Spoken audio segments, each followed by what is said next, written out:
Ansabe, Tanabe.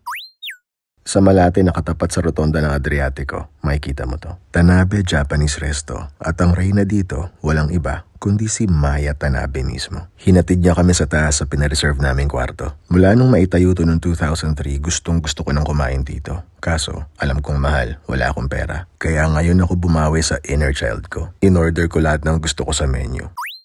Nagkalapagan na. Una ko natikman, yung tofu tamago. Silky smooth. Ang sarap niyan. Nakakatuwa yung menu, may visual aids. Di ka mahihirapan. Siya nga pala si Ate Donna. Hindi niya kami pinabayaan. Bilang mahilig sa itlog, walang kasawaan. Tamagoyaki ang tawag dyan. Yan yung kanilang spicy tuna sashimi. Sobrang nakakawili. Ito medyo mahal pero masarap. May boiled eel kasi sa loob kung gusto mong lumevel up. Itong shrimp tempura, kalasa nung natikman ko sa Asakusa. Yung tamis ng hipon, yung lutong ng batter, just like how I remember. Ito rin, kalasa nung natikman ko sa Japan. Green tea soba yan. Kung mahilig ka sa cold noodles, pwede ka dyan. Siyempre, hindi kumpleto ang kainan kung hindi mo kakaninan. Charet. Yang tori teppanyaki nila, ang sarap parang tanga. Biruin mo, inihaw na manok, pero ang lutong tiyong. O-ordering ko ulit to pagbalik ko. Itong kanilang spicy salmon temaki, uulitin ko to, I guarantee. Kumuha rin ako ng mga sushi. Siyempre, ang una kong kinain, yung unagi. Yung octopus, hindi parang rubber shoes, B. Hindi sobrang chewy. Ang sarap ng timpla niyang saba, hindi lasang paksiw na isda. Nandito na si Tita Neri, kasama syempre ang birthday boy. Walang iba, kundi si Great G. By the way, we also ordered some yakitori. Sinasabi ko sa Yumi, yung US ribeye nila, so buttery. We got more unagi, this time kabayaki. Joining us tonight and gracing us with his presence, Mr. Kuchi Takahashi. And he ordered that creamy salmon sashimi. Personal opinion, ito ang pinakamasarap na grilled oyster na natikman ko. Nakadalawang order ako nito. Kung di ako nagkakamali mula sa nabasa kong karatula, yung fresh oyster nila galing pang Osaka. Masaya ako kasi after 21 years mula nang magbukas to, finally nakakain din ako dito. At shinare ko tong small win ko na to sa mga kaibigan ko.